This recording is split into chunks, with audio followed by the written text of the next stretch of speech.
We are counting down 10 car accessories from the 1970s that once cruised every American street, until law after law slammed the brakes on these gadgets for turning vehicles into rolling dangers.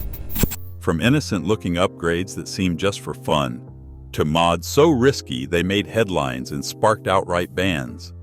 This ranking exposes how style and speed sometimes cross the line into insanity. Which outlawed accessory tops the list as the ultimate ride ruiner?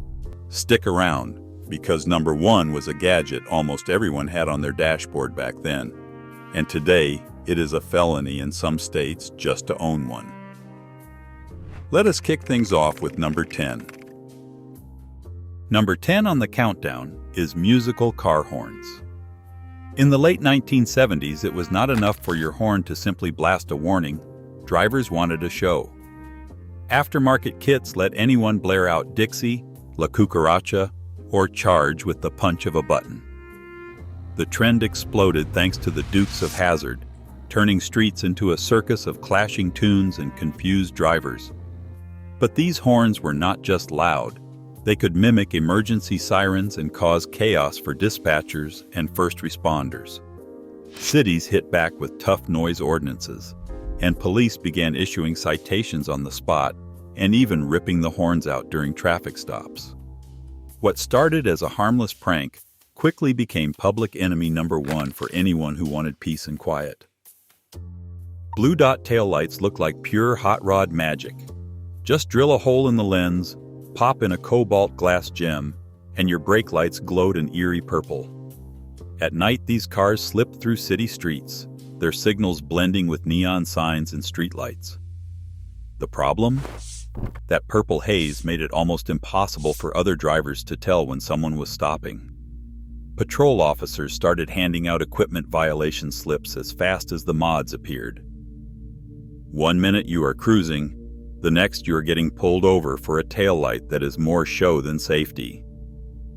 Blue dots promised style, but delivered confusion and a ticket every time. Nothing turned heads faster than a car running glasspack mufflers, fiberglass-lined straight pipes that turned every V8 engine into a rolling thunderstorm. The roar was not just for show.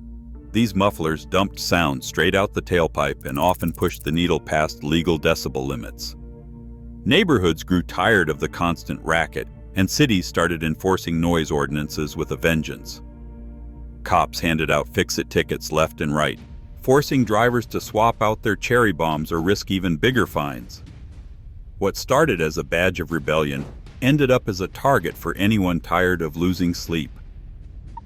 In the late 1970s, dashboard-mounted televisions became the new status symbol for drivers who wanted the latest tech. Panasonic and other electronics companies rolled out tiny portable CRT televisions that sat right on the dash, promising live TV on the go. It looked futuristic until you realized drivers were tuning in to game shows or the evening news while barreling down the highway at 60 miles per hour.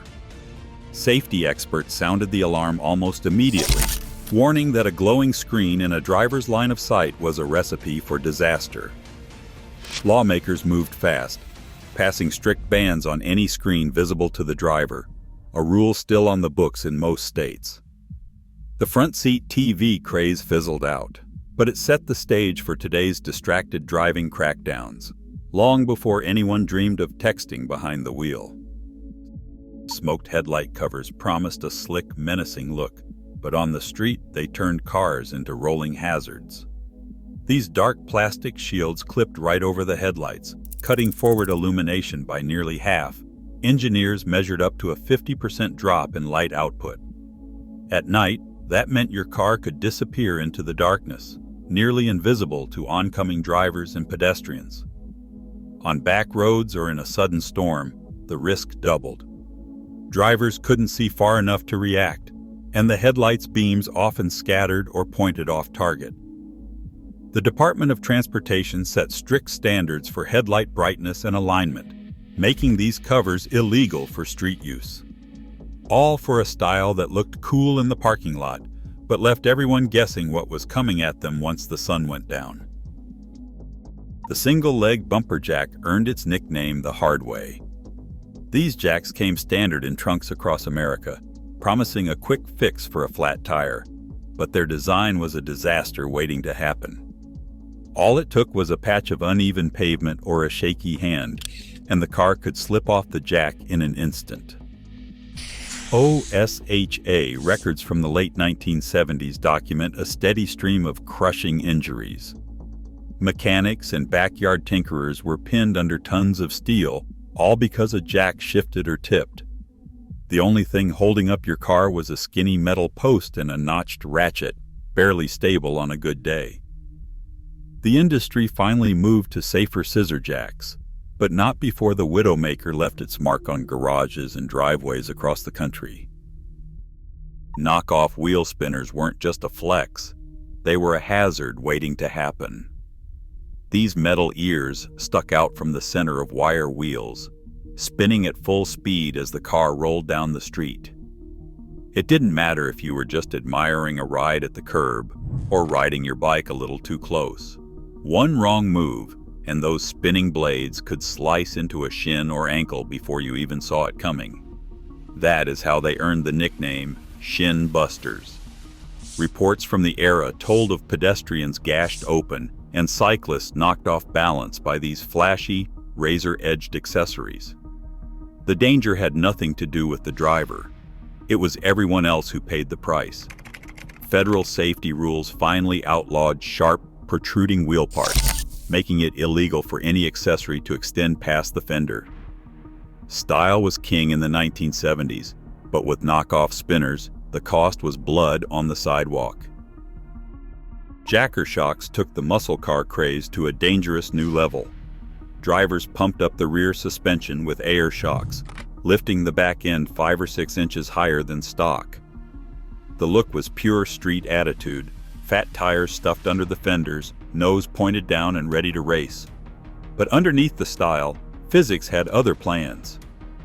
Raising the rear shifted the car's center of gravity way up, making even heavy Detroit steel feel top-heavy in a turn.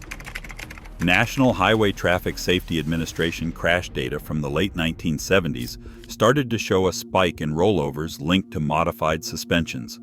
The higher the ride, the more likely the car was to tip, especially in an emergency swerve or a sharp curve. Engineers warned that headlights aimed skyward or pointed straight into the pavement, and bumpers no longer lined up with anything on the road. That is why federal bumper height laws landed in the rulebooks, forcing every car, custom or not, to keep its bumpers in the safety zone. Jacker shocks promised muscle, but they delivered chaos at highway speeds.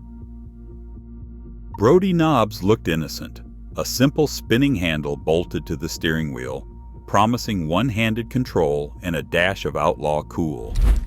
But under the surface, these knobs were mechanical traps. Drivers could whip the wheel with a flick of the wrist, but the danger came when the wheel snapped back after a sharp turn. That spinning chunk of metal did not care what was in its way: hands, wrists, even a forearm. Mechanics called it the wrist shatterer. If your hand was in the wrong place, the knob could slam into bone with enough force to break it. In a crash, the story got worse. The rigid steering columns of the era meant the knob could become a battering ram aimed straight at the driver's chest.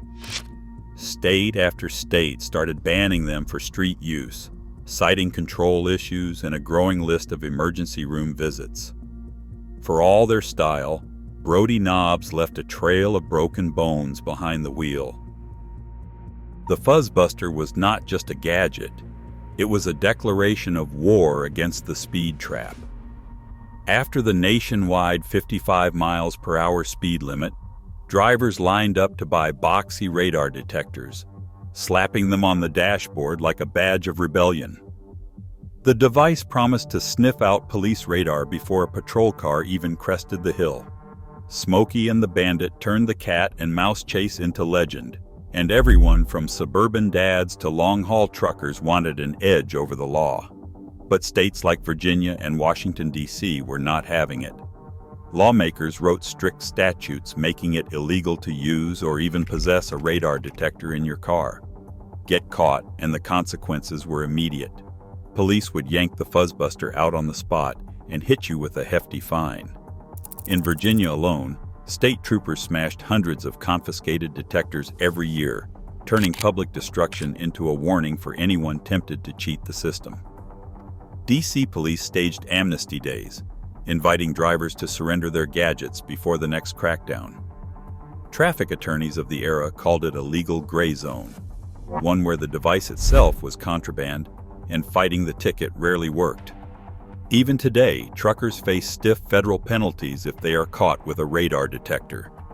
The Fuzzbuster was the ultimate outlaw accessory, and for a while owning one meant you were playing a high-stakes game with the law.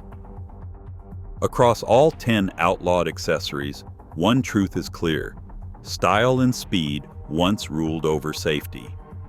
The car craze of the 1970s shows how quickly danger can become normal, until laws catch up. Even today, the line between innovation and risk is razor thin. Thanks for watching. Drive safe out there.